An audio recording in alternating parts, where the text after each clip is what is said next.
in today's video, 5 facts about Violet Evergarden, and that's coming up.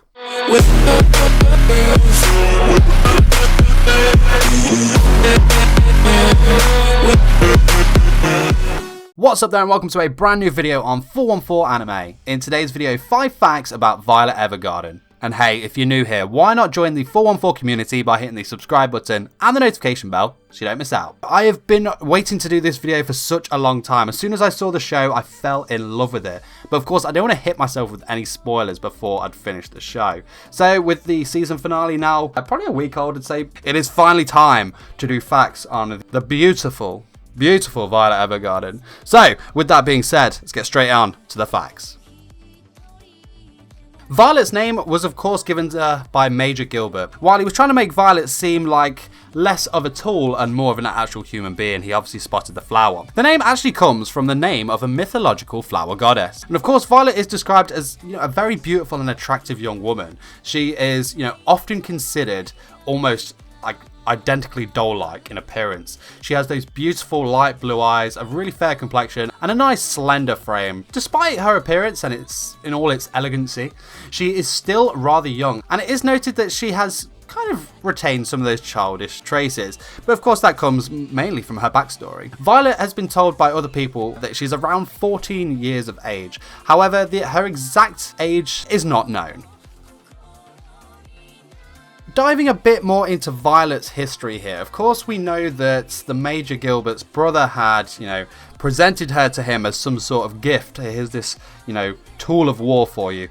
Not really in the anime, it wasn't really kind of confirmed or went over how Violet actually came to be in Dietfried's, I'd like to say care, but more possession in the first place. Violet was found on a deserted island alone after Dietfried and his comrades' ship had become stranded. Dietfried was a bit unsure if she had become orphaned or if she had actually in fact suffered an accident in the sea similar to them. Dietfried didn't really have any intention of doing anything with her, since he was already annoyed at the fact that some of his subordinates had approached Violet in an attempt to rape her. Though before Dietfried was able to stop them, Violet killed his subordinates in response. Of course, terrified by those actions, the remaining soldiers all fled. But of course Violet continued hunting after them because that is all that she knew at the time. Dietfried and his remaining men then decided that the best thing to do would be to kill her, but before they could act, she had already slaughtered everyone except for him. After that, of course, then he became pursued, but she only followed him around and didn't attempt to kill him, which was quite strange. It was then that Dietfried realised that Violet couldn't talk and she didn't really understand words. He also came to the conclusion that she was the only inhabitant of the island at the time, and that the reason she had killed so many people was simply that she was ordered to. Once he understood that, Dietfried performed repeated kind of experiments. He'd point to an animal or an insect and said kill. She would immediately then do so.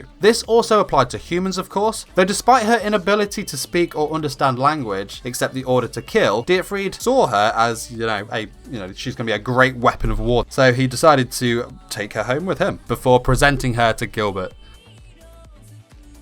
Of course, due to losing her arms in the war, during Violet's recovery, she was fitted with maneuverable prosthetic arms made of metal. Because of this, she did struggle with a lot of tasks. One really good example, it was that she was not very good at cooking, as seen where she was trying to break the egg. Although the prosthetic arms do make these everyday tasks, especially things like writing with a pen, quite hard, she is exceptionally talented at typing with typewriters, which of course comes in handy with her role as a auto memories doll. She is so good at what she does, she can write without making any mistakes when it comes to spelling or grammar, and her vocabulary is very well developed, especially from when she was first found by Dietfried on that island. She can write at a very, very fast pace and is able to write 200 characters per minute. Of course, while she attended the Auto Memories Doll training school, she was the only one who could get the top grades in the class. And another really good skill of Violet's is that when she is in a situation where she doesn't have a typewriter with her, she can actually commit a letter to memory by typing away at the air, as we saw in, I think, episode 11 or 10 with that soldier in the cabin, which was really, really impressive.